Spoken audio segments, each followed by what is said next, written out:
Ok. Voilà.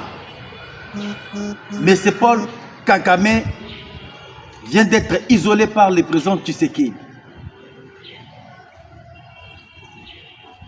Un chef de Ouazalène, traître, vient d'être neutralisé par les Ouazalènes. Qu'est-ce qui se passe, mes chers amis, mes chers compatriotes congolais? Bonjour, bonsoir. Nabayi nyonso tu bazui libaku malamu ya kolanda biso na émission ya biso. Et merci naba oyo nyonso tu bazali kolanda biso libanda ya mboka. Naba oyo nyonso tu bazali kolanda biso na République démocratique du Congo. Je pense que lelo bande ko balandi to komekepe ko partager na bino deux sujets à l'ordre du jour. Ya liboso to kota lisabino comment est-ce que M. Kagame vient d'être isolé par le président Tshisekedi. Et la deuxième des choses, il y avait un général de Ouazalène, Oyo Boyokaki, Akimaki na troupe ya ba Ouazalène, komi kendo, komi pesa na camp ya ba ennemi. Et lelo, il vient d'être abattu par les Ouazalènes. Toko pesa komona e. Toyebi sakibino que les plans du Rwanda a totalement fragilisé. Sur le plan diplomatique et sur le plan militaire. Méthode oyo mena Rwanda a bandi ko utiliser ezali méthode ya corruption. Comment acheter nos généraux? Comment corrompre les Ouazalènes? Pas déjouer guerre. Et lorsque bako déjouer bitumba oyo tozali koyebisa bino batu oyo bako zala avantagé ezali bango. Bokoyeba ba vérité ebele, mes chers amis. Mais avant de banda notre émission, nazali kosenga bino partout où vous êtes. Aimez et partagez notre émission et n'oubliez pas de laisser vos commentaires et n'oubliez pas de laisser vos j'aime. Bisika nyon surtout vous allez kozabiso partout dans le monde. Mais c'est Paul Kagame vient d'être isolé définitivement. Na minute on nenge tozali koyebisa bino. À chaque fois et à tout moment, soki que Tshisekedi asali makam. Tozalaka na batu mususu bazalaka prêt et pressé ya ko condamner Tshisekedi. Mais après un moment, babandi kopesa Tshisekedi raison. Batu ebele baloba kiao en disant que non, comment est-ce que Tshisekedi a accepté le dialogue? Comment est-ce que Tshisekedi vient d'accepter de rapprocher les M23? Et pourquoi le président Tshisekedi avait déjoué le plan du Rwanda? Webi elo komoko nazali koyebisa bino. Politique babotamaka na yango. OK? Politique ezalaka na makila. Soki obotami politicien, tu es politicien. Mais soki obotami politicien te, c'est difficile.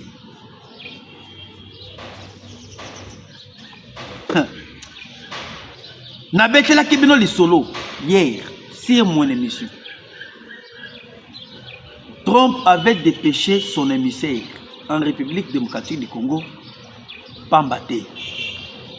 Et Trump a comprendre que qui est Tshisekedi. Rwanda a commis na mikolo ya kotanga. Le nanga que vous voyez là, les Katumbi, les Kabila, les Bertin Bissi, moi je vous dis clairement que tous les groupes là, il y a des dinosaures, il y a des zombies, comme il y a qu'à survivre. C'est là où je dois toucher les points essentiels Il y a côté après isolement, il y a Paul Kakame. Sur la scène internationale, on va maintenant décortiquer comment est-ce que Katumbi est allé coacher une base, quartier général, sur le plan diplomatique, à New York. Dernièrement, on a dit solo il y a 4 milliards. 4 milliards de dollars et bima. Oh, et bah, qui Angers pour corrompre l'administration de M. Donald Trump. Et le Katumbi a coaché siège naïe tout le quartier général diplomatique dans les États-Unis d'Amérique. Nan to komi na point wana te. Mais avant to comme na point wana, voyez madame d'abord ce qui se passe. Tshisekedi c'est un monstre. Le gens qui accusent Tshisekedi que non, comment est-ce que Tshisekedi a regardé silence naïe? Et comment Bozali Koueba Makam Oyo Tshisekedi est en train de jouer. Oui, bien monté.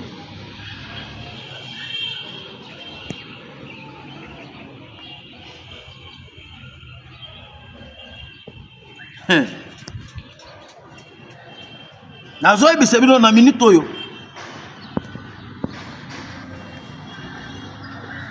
Lorenzo abeti bango 12. L'Angola, c'est un pays d'où que les États-Unis d'Amérique contrôlent.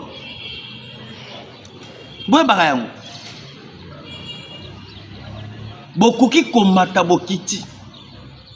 Tant que les États-Unis avaient perdu la RDC à cause du régime, il y a Kabila, régime il y a Katoum. Les États-Unis d'Amérique ne fera jamais un jour il y a qu'à soutenir Bamiyibi wana nazali kotangela bino bakatumbi na bakabila. Parce que Kabila avait signé un contrat avec la Chine. Il y a qu'à exploiter minerai na biso pendant 50 ans. La Chine a commis grande puissance sur le plan économique. C'est à cause il y a M. Joseph Kabila. Rappelez-vous na Oyotobengi contrat ya Sikomine. Contrat ya Sikomine, ezali contrat oyo et permettra que Otobengi la Chine va comme plus fort. Maintenant lelo na concurrence loyale. Sur le plan économique, les États-Unis ne peuvent pas faire face avec la Chine. Pourquoi? Parce que parmi le minerai plénipotentiel qui se retrouve dans la République démocratique du Congo, l'uranium, tantal, manganèse, cuivre, voire même les coltans. Kabila a tekela ki ba auto bengi ba chinois ba exploiter en pendant 50 ans. Écoutez, biso tango tozali koyebisa bino ke mutu wana azalaki mutu na biso te bato ebele ba qualifier biso de tout bord. Mutu wana azalaki na mission ya balkanisation, azalaki na mission ya Rwanda. Le pays a été mis en insécurité. C'est parce qu'il avait mal géré le pays. C'est ce que moi je vous dis. Lorsque Bazali Kouloubake, non, Botala Tshisekedi, patati patata, on va faire une rébellion. Toko Bengala Tshisekedi n'a pouvoir. Bazali Koussa la illusion ya Pamba. Qui vous a dit que vous allez venir avec une rébellion ici? Et qui t'a dit que Nanga va venir ici à Kinshasa? Akokoma Kinshasa Mkoloni. Parmi Batu Oyo, Babengana et Basala pression diplomatique contre Joseph Kabila en 2018 a organisé les élections. C'était les États-Unis d'Amérique. À cette époque-là, on avait Donald Trump. Je me rappelle même si c'était, quelle date, si je ne m'abuse pas, c'était l'année 2018, précisément mois de juin. Donc, na administration ya kala, ya ba Mike Hammer, Mike Pompeo, chargé de la diplomatie américaine, basala qui pression contre M. Joseph Kabila pour organiser les élections. On avait même quelques militaires américains, ba commando, ba tindaki na kacha Gabon. Et pourquoi Donald Trump a kendaki kosa la pression contre Joseph Kabila? C'est parce que ba comprenaki que Kabila bazali parmi ba moteur cerveau oyo ezali kosala que non bango bazala na même mise sur la RDC. Yango siko bomoni lelo ndenge tozali ko yebisa bino. Calcul na bango est comme compliqué. Si vous voulez maintenant comprendre, bolanda makambo oyo, envoyé spécial, le porteur des messages forts de Donald Trump auprès du président Tshisekedi. Makambo oyo à lobby. Papa, selon New York Times à lobby, il est le porteur des messages forts du président Donald Trump. Qu'est-ce qu'il a dit dès qu'il a rencontré le président Tshisekedi? À lobby, respecter celle que la résolution du Conseil de sécurité des Nations Unies 2773. Que le Rwanda puisse obtempérer, que le Rwanda puisse plier ses bagages et rentrer dans son pays natal. Tous les militaires du M23, les AFC de Nangala, ils vont se retirer. Mais si eux n'arrivent pas à obtempérer, la mesure prise par les États-Unis d'Amérique, quels sera maintenant leurs avenirs? C'est là où maintenant je vais vous expliquer comment est-ce que le président Joao Lourenço vient de donner un message fort en demandant d'abord les troupes armées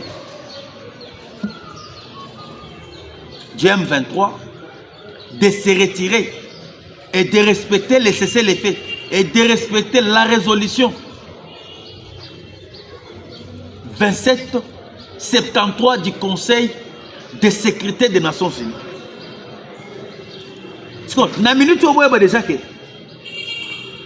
Fayoul, Katumbi, Kabila, Nanga, Babanda qui kokanisa que Tshisekedi va céder dialogue et Kosalem. Nous allons ébélé dans l'opposition. Ba opposant ébélé bazali na banzala. Moi je ne pensais pas que non. Ba opposant lelo oyo tozali kotanga. Ba koki kondima lelo tokende na négociation. C'est aujourd'hui que Katumbi accepte le dialogue. J'ai vu même un document qui circule dans les réseaux sociaux. C'est aujourd'hui que messieurs Katumbi et Kabila viennent d'accepter le dialogue. Nous avons entendu le document parce que les gens sont totalement fragilisés. Avant d'attendre le document, il faut que les gens qui n'ont souci à que le dialogue soit salim. Lorsque vous allez à Bukavu, Goma et tout comme ça, ils allaient bangonde bazali sima, bangonde bazali à la base. Balo bakini, toko sala tout et tout, to mettre mboka oyo en insécurité. Et lorsqu'on va mettre l'insécurité, moyen Tshisekedi à gouverner ezate. Yamo moni ba bimi koto oyo. Basali système na bango ya mobondo. Basali système na bango ya Alliance Fleuve Congo. Baké ko multiplier ba stratégie ko banda ko soulever ba jeune ba mema ba machette ba banda ko boma na bango na Kinshasa. Et a ezali maloba na bango. Siko lelo makambo est compliqué. Na plan na bango ya dialogue, na plan na bango ya que non, ils vont réussir leur mission est compliquée maintenant. Pourquoi? Parce que Tshisekedi azali diplomate de carrière. Tshisekedi na kati Angola, qu'est-ce qui se passe? Tshisekedi, vraiment, c'est un aliment politique. Résolution 2773 de Makam.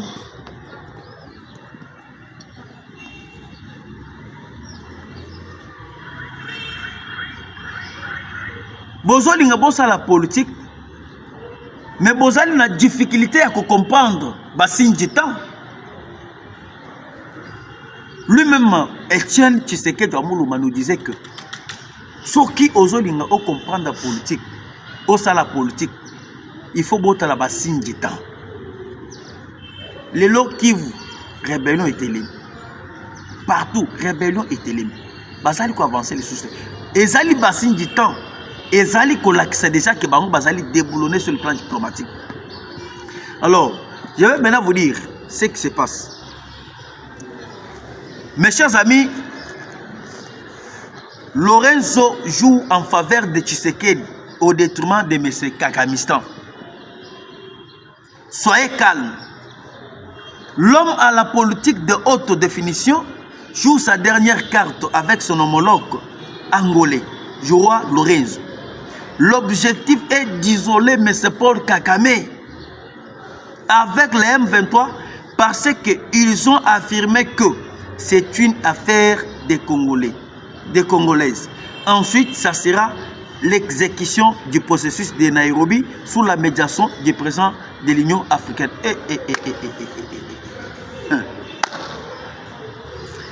Vraiment, maman Sera Tati commenter l'émission Bisika Ozali Kolanabiso partout dans le monde. Boyoki va retomber. Kagame a se senti déjà isolé. Lorenzo, alobi, il faut toujours en akacha Nairobi, na Kenya. Na Kenya, il faut maintenant battre surtout déposer Minduki na bango. Bandima ko déposer Minduki. Au cas où ceux qui va déposer Minduki, sort ya criminel Kagame et Zamabe. Mais pour que tout touche sort ya Kagame, boyeba, boyo kanam d'abord la continuité à texte autre ça na yango.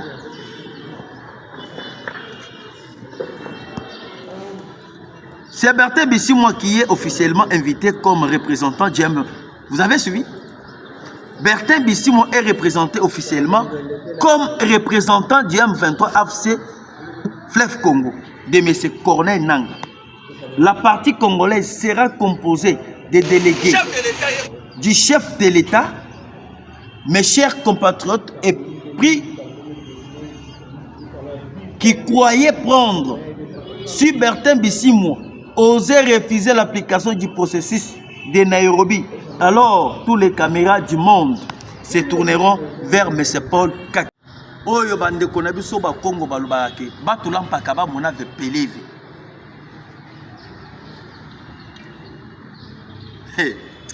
C'est très compliqué. Kagame disait quoi? Makamouya M23, c'est une affaire des Congolais. Ngai na koki kokota makambo wana te. Mais pour au mona haute diplomatie oyo Tshisekedi asali. Lorenzo Tshisekedi a Lorenzo que to pesi nous d'abord chance pour réclamer. Mais biso to ko se réserver ceux qui beaucoup reçuir. Maintenant parmi ba délégués oyo ba ko kende na kati Angola. Bertin Bisimwa. Maintenant les lo oyo ba se rendre compte que ba partenaire ya Tshisekedi bazalisme ya Tshisekedi bazali plus fort parce que ba mafia nyon surtout bozali ko mona wana le Rwanda dit le Rwanda fait c'est la France ne bazali à la base ya ko soutenir min autre bengi Rwanda. Maintenant aujourd'hui les États-Unis d'Amérique a lobby clairement aux yeux de tout le monde parce que l'envoyé spécial à Trump Aleki Simate andako et tout comme ça envoyé à Trump ailleurs à lobby penambouz namouz clairement respecter la résolution 2773 et là les États-Unis d'Amérique a pesé sur cette résolution 2773 et ça les messages va passer France et moi que actuellement bandiko balani makambo ezali koya na moto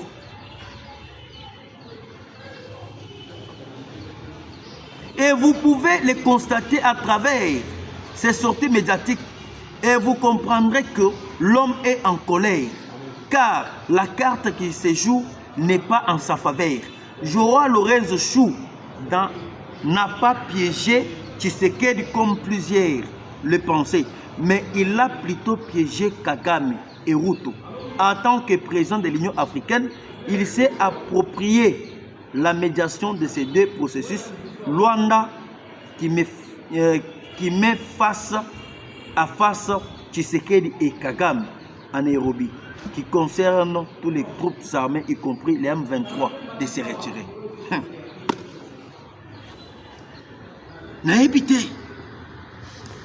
Naïbité décret Oyo. C'est historique.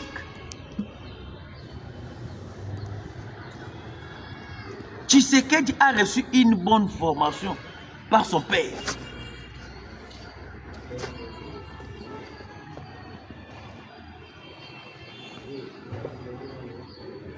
Tshisekedi a eu formation ya malamu pas tata naïe. Et c'est différent avec les criminels Kanambe. Kanambe soit disant Zala qui fils à Laurent Désiré Kabila. Mais un criminel, un sanguinaire. Alors, actuellement, Babi disait que Bazali coincé sur le plan diplomatique. Katumbi actuellement à Kekocha, quartier général Naye, na Katia États-Unis d'Amérique. Na quartier général oyo Katumbi Akekocha na Katia Otobengi les États-Unis. Ba Kabwani Batashi. Kabila Akei na oyo Tobengi Kenya, Nairobi. Siège diplomatique. Il y a convaincre quelques présidents africains. Katumbi Akei na Katia Otobengi Maison Blanche. Comment corrompre l'administration américaine, va payer sa confiance, va revenir au Congo pour que va réussir le bing na bango, il y a que Kagame a continué na makamna et telle agression. Il y a que Paul Kagame a eu occasion de négociation. C'est le lobbying où il va bazali kosala. Katumbi bazali kosala lobbying à que va se retrouver à que négociation et salement direct avec les M23. Tandis que ce qui est le dialogue qui s'est mis directement avec les M23, c'est le Rwanda. Yango, tout ça, il c'est bien. Kakaba comprend de ce qu'il va écarter. Kakaba maintenant, au lieu de misananga, pour que bino comprendre que nanga zali étiquette, au lieu que babi misananga, babi misi Bertin Bisim. Na négociation ya autre mingi Angola.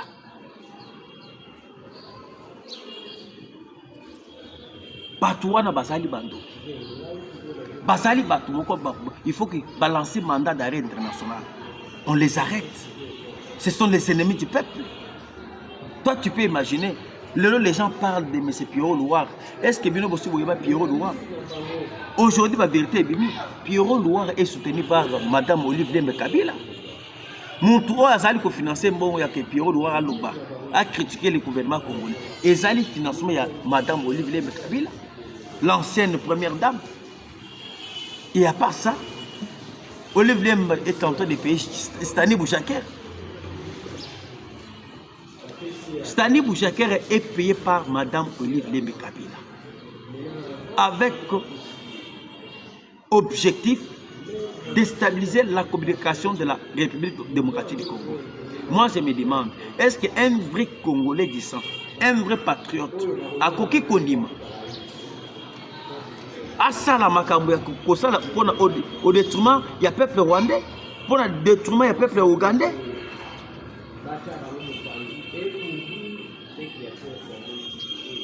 Il y a un besoin de actuellement, mes chers amis, mes chers compatriotes congolais.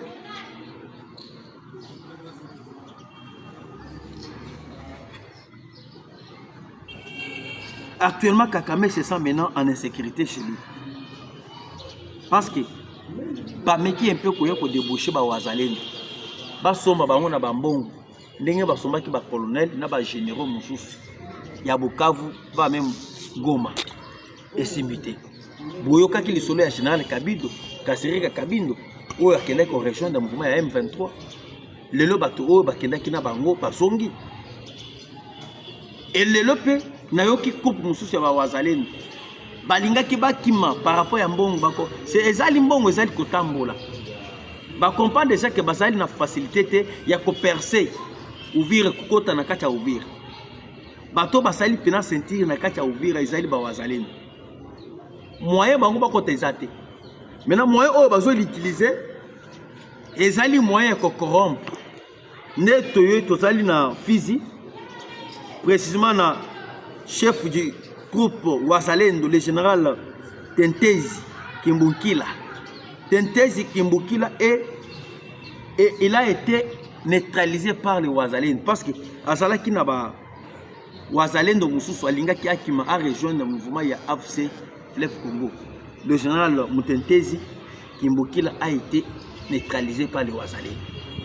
Croyant qu'à ce qu'il y a une correction de l'ennemi, à neutraliser les bêtises massacres dans les autres. Et à part ça, ils sont précisément dans la ville de Bambouyou, dans la ville de Luntente, à 14 km au nord de la ville de Baraka, dans la province du Sud, Kivu, à l'est de la RDC. Et plusieurs sources nous informent que Tentezi Kimbukila était à la base des chutes de plusieurs villages au main du M23. La patrie ou la mort. Nous allons vaincre ce combat. Katumbi, Kabila, ils paieront un jour dans ce pays. Et Tshisekedi a Kotikala jamais coopère de Bitumba Oyote. Boyeba. Tshisekedi a gagné Bitumba Oyo sans relâche. Merci beaucoup na balani nyon surtout ya chaîne ko ya biso. Merci na ndenge bo pesi biso confiance ya kolanda biso. Merci vraiment partout dans le monde. Tokutana bino mbala sima bye.